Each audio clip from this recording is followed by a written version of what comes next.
Amigas y amigos del portal de Villegas, bienvenidos a esta edición de día sábado,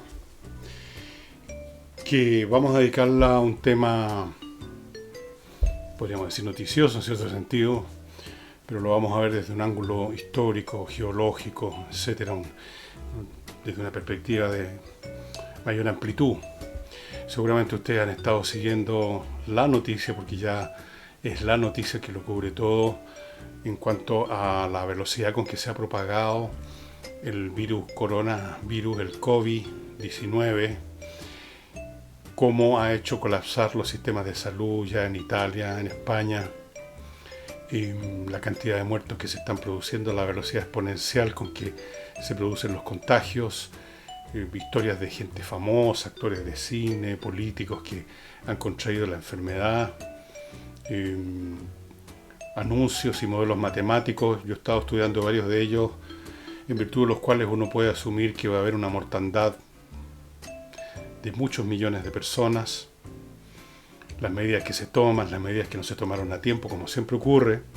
Siempre los seres humanos somos muy malos para prever los desastres o para tomar las medidas, porque son costosas y siempre se espera que pase un milagro, que no ocurra nada.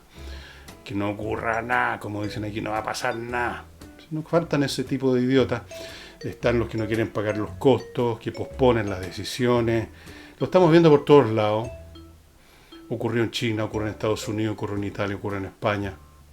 En España recibí un audio de una persona que está vinculada al área epidemiológica, contando que las cifras son peores de las que las autoridades cuentan, contando que en los hospitales ya los médicos tienen que empezar a seleccionar a quién salvan y a quién no, porque no tienen equipos de respiración artificial, por ejemplo mecánica, ventilación mecánica, suficientes para los que van llegando. Entonces tienen que decir, bueno, a quién lo vamos a entubar y a quién no, quién vive y quién muere, a ese nivel. Piensen solamente que con la influenza española del año 1918 murieron 50 millones de personas. Si ahora la cosa crece como creció esa peste, esa plaga, esa epidemia, tendría que morir unos 2 o 3 veces, estoy siendo muy optimista, 2 o 3 o 4 veces esa cifra, fácilmente. No hay ninguna razón para creer que se va a producir un milagro. El virus este es bastante letal. Han dicho por ahí que no es tan letal, pero yo creo que parece que sí es bastante letal. Es letal no porque mate a mucha gente, aun si esas personas reciben todos los cuidados del mundo, sino que es muy letal porque la cantidad de gente que es afectada, especialmente las personas que son afectados en un nivel de cierta violencia, de mucha intensidad, que es alrededor del 10-15%, son de todas formas demasiado numerosas para ser atendidas a tiempo. Y como les decía, lo que ya está ocurriendo en España, seguramente también en Italia, no se les puede atender a todo y por eso se muere mucha gente. Tal vez si todos los habitantes del planeta tuvieran cada uno una cama y el equipo de ventilación mecánica, si fuera necesario, la tasa sería muy inferior, pero hay que tomar en cuenta que la mortandad se produce no solo por la capacidad destructiva o letal del virus o la bacteria, sino que por la capacidad de luchar contra ella que tiene el sistema de salud correspondiente. Muy simple. Por eso que en la antigüedad, ante el siglo XIX, muchas enfermedades que ahora no matan a nadie, mataban a mucha gente porque no había los remedios, los antibióticos, los procedimientos médicos. Así hay que tomar en cuenta las dos variables. El asunto está adquiriendo una dimensión enorme día a día. Se convirtió en un fenómeno que tiene un cierto aire a eso que los gringos llaman L, Extinction Level Event, o sea, un evento de nivel de extinción de la raza. No va a ser este el caso, no va a morirse todo el mundo, se va a morir una proporción como máximo, ya en el peor de los peores de los casos, se irá a morir un 5% en la población, y por lo tanto no va a haber una extinción de la raza humana, pero 5% son unos 300 o 400 millones de personas, más o menos. Nada menos. Imagínense ustedes el impacto de eso. La gente está empezando a tomarse en serio que esto es un evento mega, gigante, que va a cambiar muchas cosas. En Chile, me dicen mis informantes que en algunos niveles políticos ya se está pensando en la probabilidad de postergar un tiempo el plebiscito, porque suponen, siguiendo estos modelos matemáticos, que para la fecha el país va a estar con 200.000, 300.000 enfermos o más, y van a haber ya una cantidad de muertes, que la actividad en todos los sentidos va a estar tremendamente afectada, y en esas condiciones, ¿qué sentido tiene hacer un plebiscito que además es un mecanismo que vuelve a juntar un montón de gente? O sea, todo lo contrario de lo que se está intentando en estos momentos en todas partes del mundo, con mayor o menor eficacia, de producir eso que llaman el distanciamiento social, que la gente se aísle en la medida de lo posible, y que si llegan a interactuar con alguien lo hagan a distancia. Un montón de precauciones de ese tipo que son muy importantes. Muy importantes porque permiten que la expansión del virus sea más lenta, y eso significa que a los hospitales va llegando una dosis menor de gente por unidad de tiempo y se les alcanza a atender y a salvar. Si no, se produce este atochamiento que obliga a los médicos a seleccionar quiénes viven y quiénes mueren. Por esa razón es importante demorar la expansión del virus.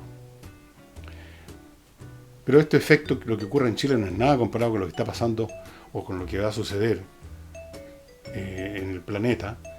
Están cerrando actividades de forma masiva. Las empresas aéreas se están quedando sin pasajeros.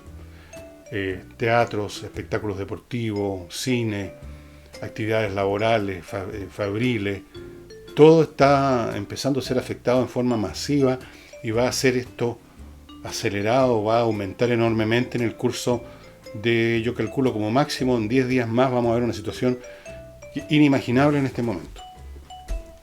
Ya el presidente Trump en Estados Unidos llamó a una emergencia nacional que pone en su poder una serie de instrumentos financieros y organizativos para enfrentar emergencias nacionales.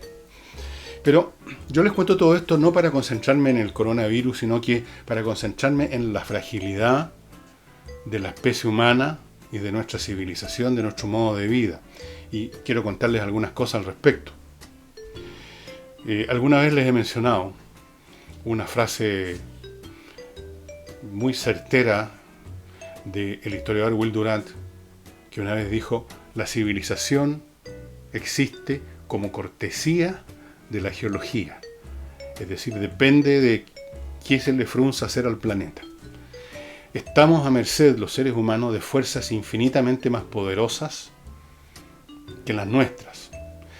A los humanos, con mucho pesimismo, nos gusta o no nos gusta, pero solemos hacer una contabilidad de todo el daño que la raza humana y su civilización depredadora le ha hecho al planeta.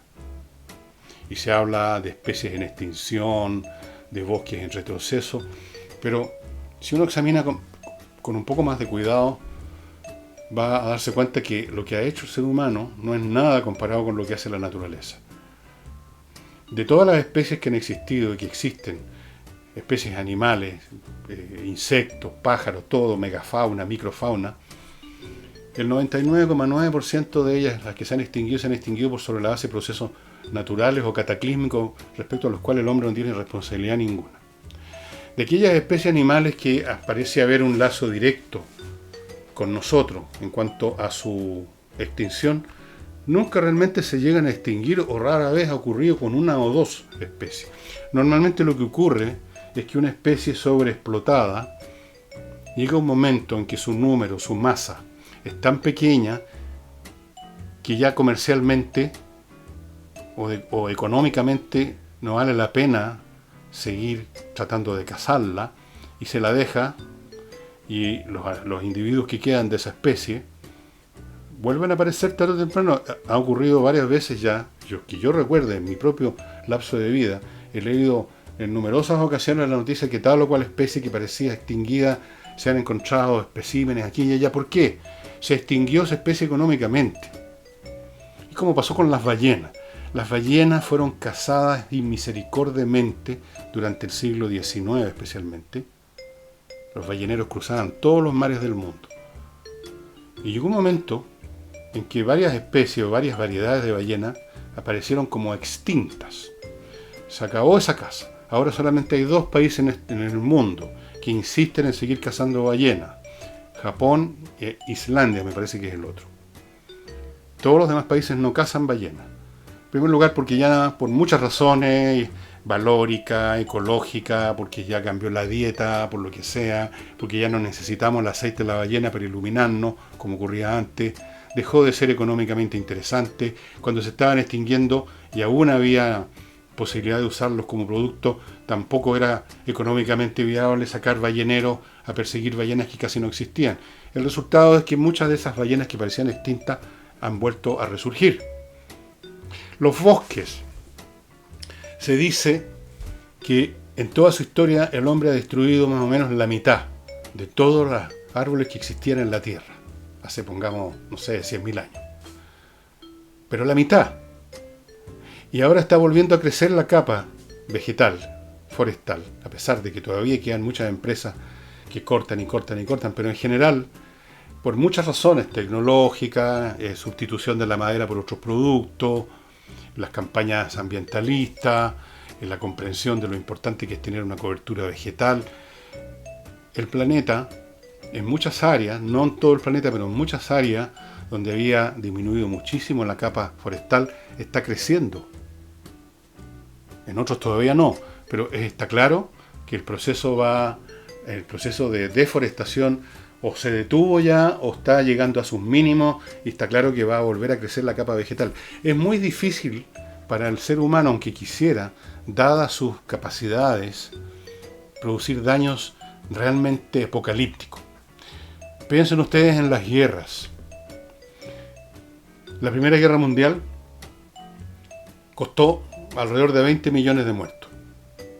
Terminó la Primera Guerra Mundial y vino un evento biológico, un evento planetario como la influenza española,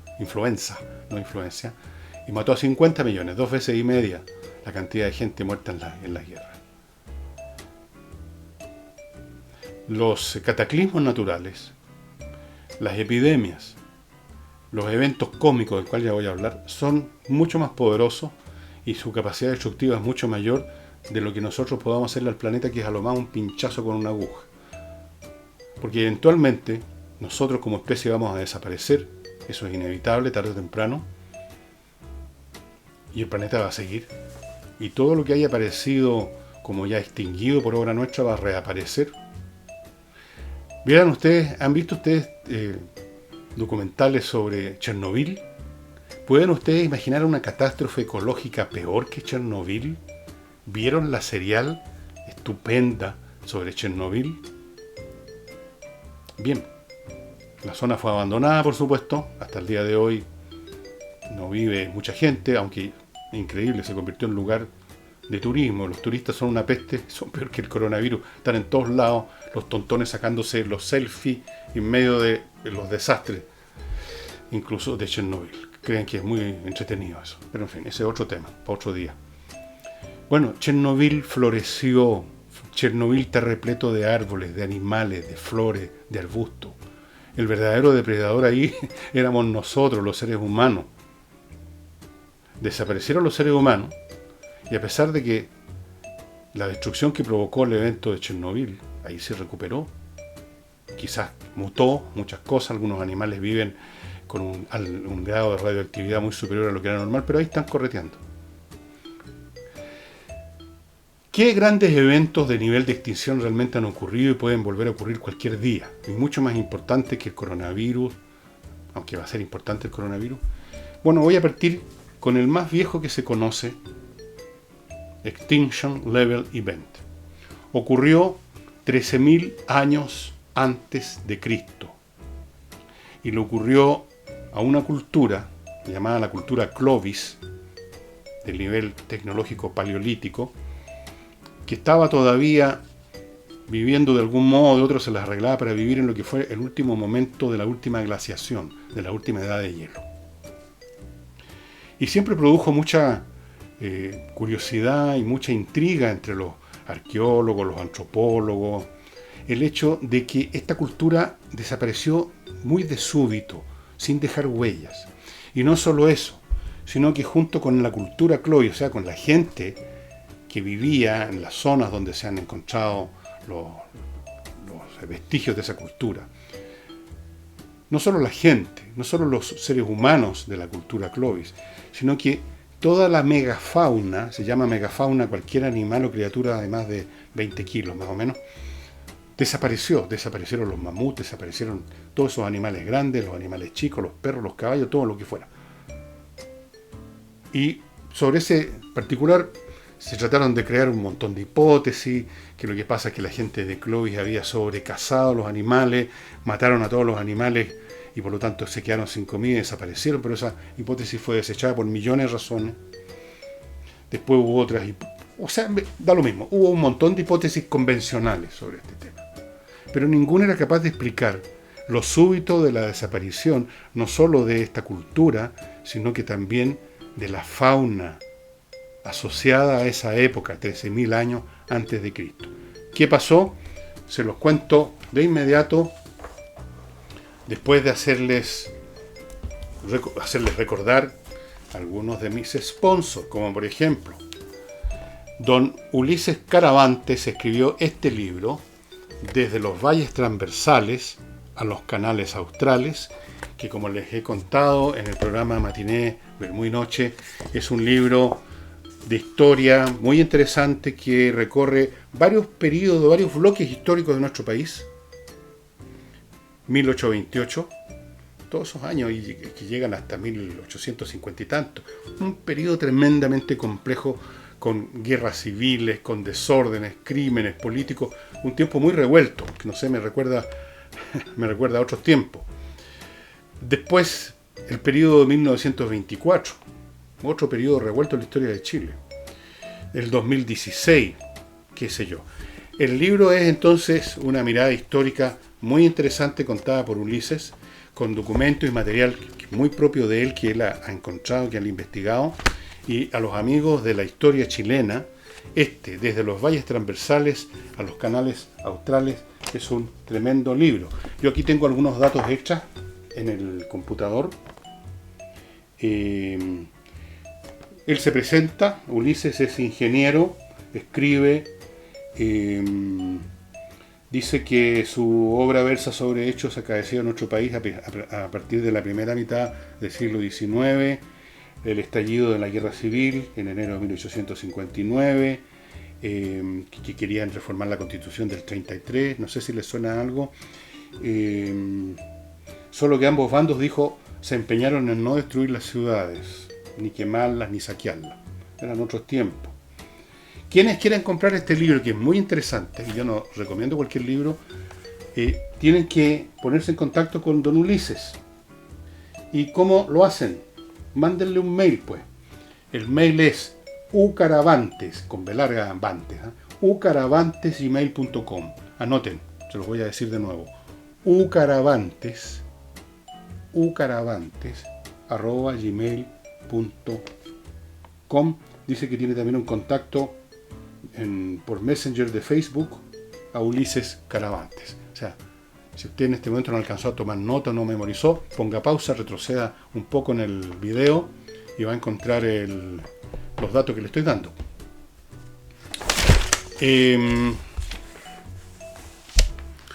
Para el fin de semana, haya o no haya revolución, qué mejor que un vino, o dos vinos, mejor todavía, ¿no? Rico, de los que entrega una vez al mes el Club Explora, como este, por ejemplo. Son dos botellas, pero yo voy a mostrar una. Esta tremenda botella que no va a durar mucho, me tinca que me la voy a tomar este fin de semana. Este Carmener del 2016, está pero perfecto, 4 o 5 años lo mejor. Después empiezan a descomponerse un poquitito. Maturana Wines, una tremenda botella. Maturana Wines, MW. Si usted es socio del Club Explora, todos los meses le van a llegar 2 botellas de vino tinto, o 2 botellas, uno de blanco y uno de tinto, o 2 de blanco, marcas distintas, escogidas por las enólogas que fundaron el Club Explora. No van a llegarle 2 botellas iguales, siempre distintas, siempre escogidas, vinos seleccionados, diría súper seleccionados, súper ricos. Un placer probar un vino así un fin de semana. Y todo lo que usted tiene que hacer es hacerse miembro del Club Explora pagando una UF mensual. A mi izquierda, estimados amigos, están los datos para contactarse con ellos. Recuerde que puede hacer un regalo. Usted puede comprar una gift card. En otras palabras, comprar una suscripción para el regalado. Una suscripción de un mes, 2 meses. Usted verá lo que quiera regalar. Así que ya sabe, Club Explora, vinos exquisitos. Después les voy a hablar del ajedrez. Vamos a volver ahora al tema que nos ocupa. Y vamos a apagar esto. Hay que ahorrar electricidad, ¿no es cierto? Bueno, les decía que ¿qué había pasado con este pueblo? Con esta cultura Clovis de nivel paleolítico, de más o menos el año 13.000 a.C. Bueno, esto fue investigado minuciosamente, a todo nivel, usando hasta un ciclotrón para ver huellas en los restos de puntas de lanza de ese pueblo, siguiendo una hipótesis que tuvo un investigador bastante genial, que se salió de la cajita tan pequeñita de los académicos convencionales, y se escribió un libro que se los recomiendo. Yo no se lo puedo mostrar porque lo tengo en mi Kindle. Este es uno de los libros que tengo en mi Kindle. Se llama The Cycle of Cosmic Catastrophes, el ciclo de las catástrofes cósmicas, de don Richard Firestone, don Allen West y don Simon Barwick Smith. Y se llama el ciclo de las catástrofes cósmicas. Y yo se los recomiendo a las personas, sobre todo de interés científico, porque es una investigación minuciosa. Ustedes van paso a paso de cómo se investigó este evento, todo lo que hicieron para probar la tesis de lo que le pasó a esta cultura fue que recibió de lleno, pero también el resto del globo lo recibió, el impacto de un evento cósmico, de una supernova que había estallado, una estrella que se había convertido en supernova miles de años atrás. No me acuerdo el dato exacto, pero recordemos que la estrella más cercana a nosotras es el Sol, que está a 6-7 minutos luz. Luego viene, creo, Alfa Centauro, que está a 4,5 años luz, y luego se van alejando. Era un evento que había ocurrido muchísimo antes que existiera este pueblo Clovis. Pero esta supernova manda una enorme onda de energía y de material que no se detiene. Puede demorarse millones de años, pero sigue avanzando. ¿Quién la va a detener? ¿Quién la va a detener? Y finalmente impactó la Tierra y acribilló con trillones o cuatrillones de partículas metálicas, algunos del tamaño de un átomo nada más, todo lo que había sobre la Tierra. Y estas personas, estos investigadores, encontraron en una lanza de sílices, en la punta de las lanzas, en todos los artefactos que encontraron de esta cultura, usando microscopios electrónicos y todo, como les digo, los recursos de la ciencia moderna, encontraron las huellas de cada uno de esos impactos, como si millones, trillones, cuatrillones, quintillones de balas como si le hubieran disparado a la Tierra una escopeta cargada de cuatrillones de perdigones. Fuera de otros efectos que produjo la onda expansiva de esta supernova. Y esto liquidó a la cultura, mató a la gente, mató a los animales, se acabaron de un golpe. Y de esto quedaron huellas arqueológicas, quedaron huellas geológicas, sedimentos. Bueno, el libro cuenta todo el proceso de investigación para llegar a esa conclusión. O sea, un fenómeno cósmico liquida en un momento, en un minuto, a una cultura completa. Y no solo a una cultura completa, sino que a gran parte de la vida sobre todo el planeta. Eso es un evento cósmico. Si nos vamos mucho más para atrás, cuando todavía no existíamos nosotros, para bendición del planeta, un aerolito de gran calibre hizo desaparecer más del 95% de toda la vida sobre la Tierra, incluyendo los famosos dinosaurios. Desaparecieron. Es un evento de extinción masiva, ¿no? Extinction Level Event. Pero hay muchísimos eventos más que yo les podría contar, mucho más reducidos en escala, pero que por igual demuestran que la capacidad destructiva de fenómenos naturales, biológicos, geológicos, cósmicos o planetarios demuestra, lo cierto, de lo que dijo Durán, de que la civilización es cortesía de la geología, yo diría, es cortesía de la geología, la cosmología, las plagas, las mutaciones biológicas de las bacterias, de los virus, y todo nuestro ir y venir, todo las bulliciosas peripecias que protagonizamos en este mundo, que parecemos ser los dueños del planeta, y que el planeta mismo depende de nosotros, y que hay que salvar el planeta, y que a lo mejor vamos a extinguir a las especies y nos vamos a extinguir nosotros.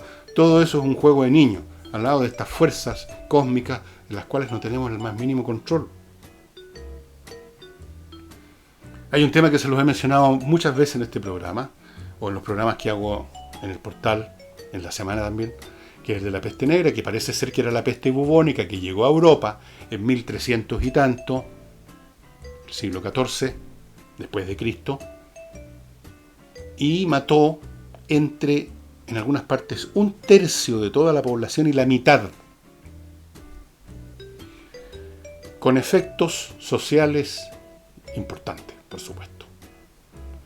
El sistema feudal ya estaba empezando a mostrar trizaduras en el siglo XIII.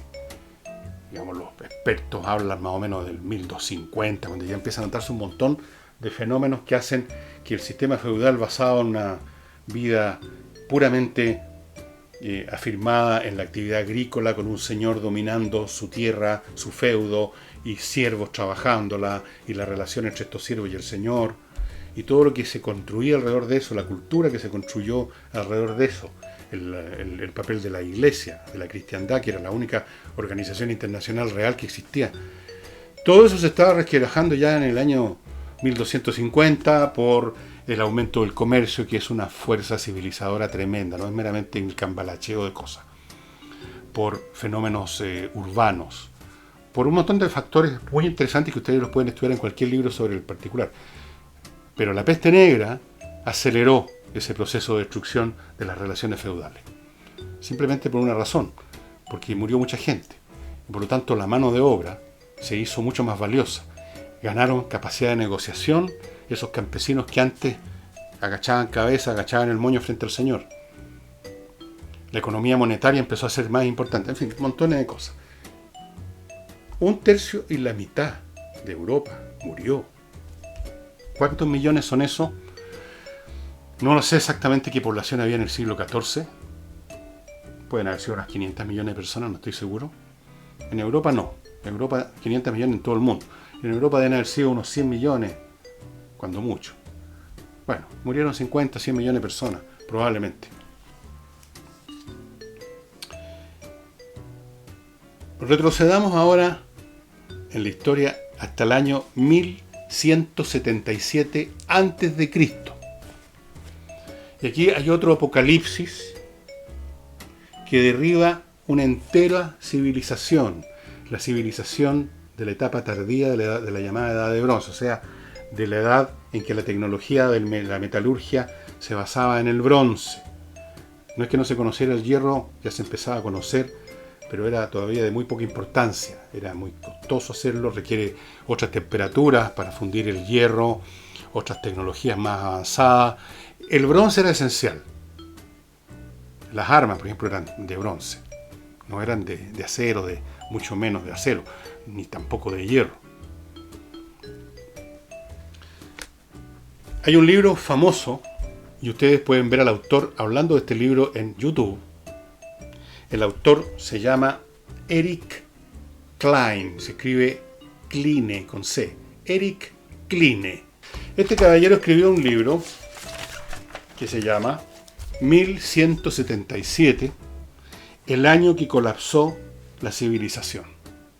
Y esto es muy interesante porque este es un colapso que probablemente tuvo en varias instancias como origen, como detonador, un fenómeno natural, un cataclismo, una sequía gigante. Pudo haber sido la voladura de un gran supervolcán, un terremoto devastador. Pero, y esto es interesante porque así es más bien como ocurren las catástrofes civilizacionales, y como lo vamos a ver en una escala menor, porque no va a haber una catástrofe civilizacional ahora con el coronavirus, una cosa produce otra, que a su vez detona otra, y al final todo un sistema, que como todo sistema es un conjunto de variables que interactúan y se retroalimentan unas con otras, y cualquiera de ellas que falla hace que las demás también empiecen a fallar. Hay a la vez capacidades de recuperación, pero hasta cierto punto se empieza todo a descuajeringar. Toda la civilización que se había formado en las costas del Mediterráneo, la vieja civilización griega, la previa a la que todos consideramos la civilización helénica, previo. Los hititas, un pueblo completo, una civilización completa que estaba en lo que ahora es Turquía, en Asia Menor. Egipto, varias, 2, 3 o 4 sociedades, casi diría yo civilizaciones, coexistiendo en lo que ahora es Medio Oriente, donde ahora está Israel, Jordania, el Líbano, Irak, Irán, etc. Había un sistema comercial, de relaciones diplomáticas, de vez en cuando había guerra, relaciones culturales, había todo un movimiento, una globalización centrada en el Mediterráneo. Hay documentos sobre eso, cartas diplomáticas intercambiadas, pongamos, entre la Cancillería de los faraones egipcios y algún déspota de los hititas, intercambios de regalos, caravanas iban y venían, los barcos surcaban el Mediterráneo. Ideas venían de un lado para otro y se reflejaban en las artes, en las artesanías, en las tecnologías. Era un mundo, digamos, bastante próspero, podríamos decir, y con su propio equilibrio. Y en un año o 2 o 3, o si ustedes quieren a lo más, en el curso de un periodo de 10 años, todo eso se derrumbó. Se derrumbó todo. Y hubo que partir de cero. Por Dios, ¿cuántas veces partió de cero la humanidad? Muchas. ¿Por qué? Por un cataclismo que produjo como efecto cataclismos sociales, tal como ahora un cataclismo biológico como es el coronavirus está provocando, va a provocar y va a seguir generando cataclismos económicos y políticos, se los puedo asegurar, ya se están viendo venir. Ese libro lo encuentran ustedes en Amazon, 1177, pongan esa para no acordarse todo el título, 1177, y pongan el nombre del autor, Eric Kline. Y si no quieren comprar el libro, porque no leen en inglés o porque les da lata, bueno, pero el video también está en inglés, véanlo en YouTube, Eric Kline, porque hace una exposición como de 1 hora o un poco menos, en que habla de su libro. Y más o menos explica la esencia del libro, si no quieren comprarlo. Y como estas, en escalas mayores o menores, han habido un sinfín de eventos de origen no humano, que causan una enorme conmoción y a veces demolición de una sociedad entera, a veces de una civilización, a veces de una ciudad, como Pompeyo. Dicho sea de paso, en YouTube van a encontrar varios videos de Pompeya hechas profesionalmente por gente que, no sé si es de una empresa o algún aficionado que recorre calle por calle todo Pompeya y entra a las distintas casas, edificios, templos, etcétera, con una cámara. Y ustedes, por así decirlo, van a Pompeya sin tener que moverse su escritorio. Ahí tienen el caso de una sociedad donde la gente en un día cualquiera está en sus ocupaciones de siempre. Panaderos preparando el pan, vendedores de pescado vociferando, publicitando su mercadería, gladiadores entrenándose para los próximos juegos, carretas, comerciantes vendiendo, prostíbulos funcionando a todo cachete como funcionaban en esas ciudades. Todo un mundo de cosas, gente preparando el desayuno, el almuerzo, abogados pleiteando sus causas. Y en un instante todo eso se acabó.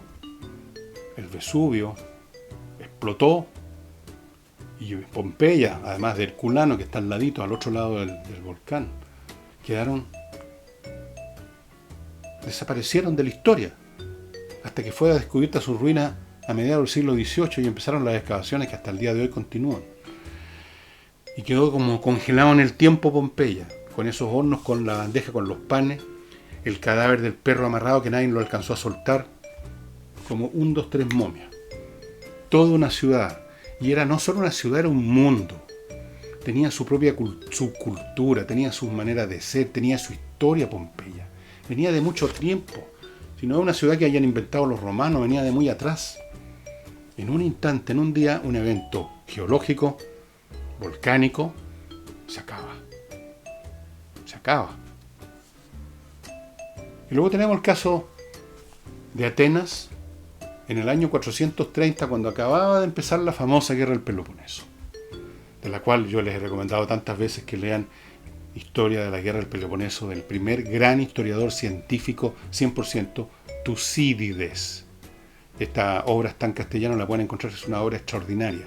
Un escritor científico que escribió esto en el siglo V antes de Cristo. Y ha entrado Atenas en guerra con Esparta.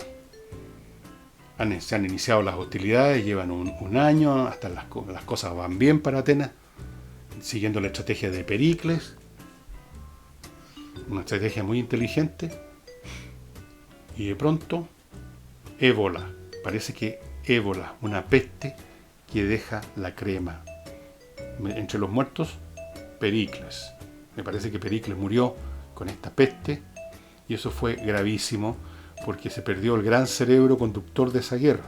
Los que vinieron después perdieron el hilo de la estrategia de Pericles, y eventualmente Atenas, en el año 404, se tuvo que rendir ante los espartanos.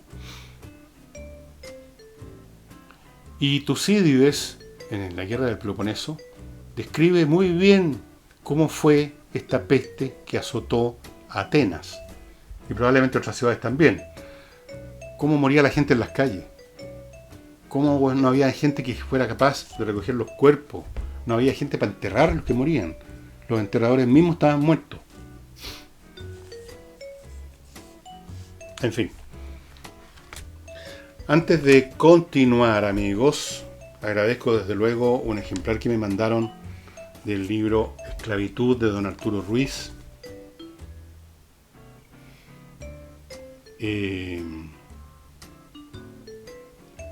Bueno, ¿de qué trata este libro? Esclavitud, dice, da cuenta del difícil escenario que se encuentra el hombre heterosexual en un mercado sexual y emocional desregulado, en que el egoísmo y el intento de satisfacer necesidades e ideales poco realistas causa una frustración constante para ambos sexos. Bueno, tema cultural y complejo, como ustedes podrán imaginar. Y les recuerdo que aún, pero ya se está acabando el plazo, están abiertas las postulaciones para el curso online de ajedrez del maestro Pablo Tolosa. Cuando me hago así, no crean que me estoy limpiando las narices, no soy tan cochino, es que realmente me pican, tengo alergia. Bien, espacioajedrez.com, amigos, ustedes ya saben dónde es, lo he mostrado este espacio millones de veces. El curso es para niños entre 6 y 17 años, separados en 3 grupos de edades. El curso es online, por eso que tiene que ser limitado el cupo, es limitado porque si no, no podría ser online. Dura de abril a noviembre, consta de 4 clases al mes más 2 sesiones de práctica, o sea, en total 6 sesiones al mes, y es excelente para que su niño o niña, sobrino o sobrina, nieto o nieta, sin querer queriendo, entreteniéndose en estos cursos que son súper entretenidos, porque Pablo es un hombre muy habiloso, muy inteligente y muy simpático, sabe hacer clase, tiene mucha experiencia, y sin querer queriendo estos chicos van a ir montando el sistema operativo de una mente superior. Sí, lo digo así de frentón, una mente que pudo haber sido como la de cualquier otro niño normal, pero que con el ejercicio, con las metodologías, con las cosas que uno va aprendiendo al jugar ajedrez, funciona a un nivel superior simplemente. Si esto es como ir al gimnasio. Una persona común y corriente que va al gimnasio es más sana, más fuerte, corre más rápido, levanta más cosas que un tipo como yo que no va a ninguna de todas esas cuestiones, obvio. Así es que vaya entrando ya a espacioajedrez.com, y si todavía no compra la caja ajedrez, hágalo ya, es una excelente inversión. Las piezas están muy bien hechas, el tablero está muy bien hecho, y adentro viene una licencia, un numerito, una serie, un string, como dicen los especialistas, para que pueda abrir todos los servicios de espacioajedrez.com.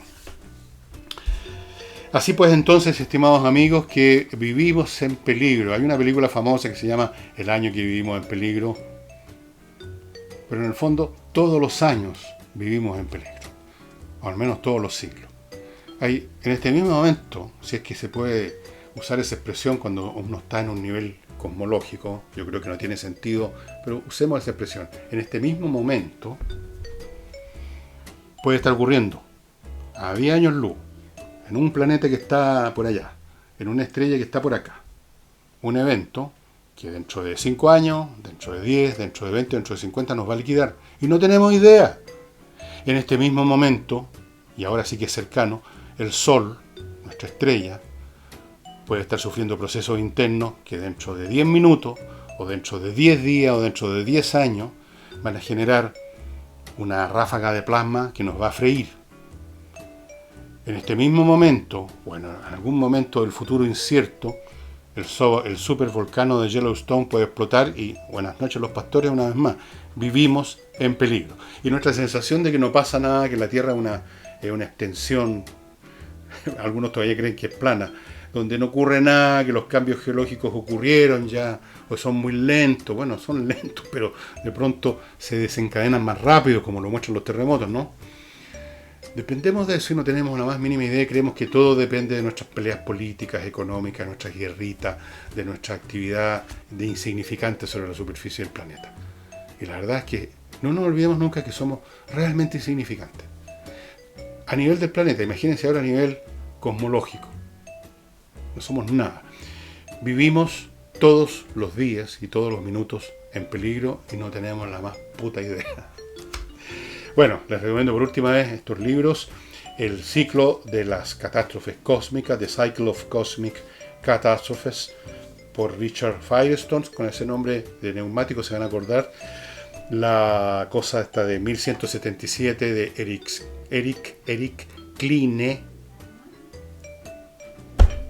Eso sería todo por ahora. Muchas gracias. Nos vemos la próxima semana.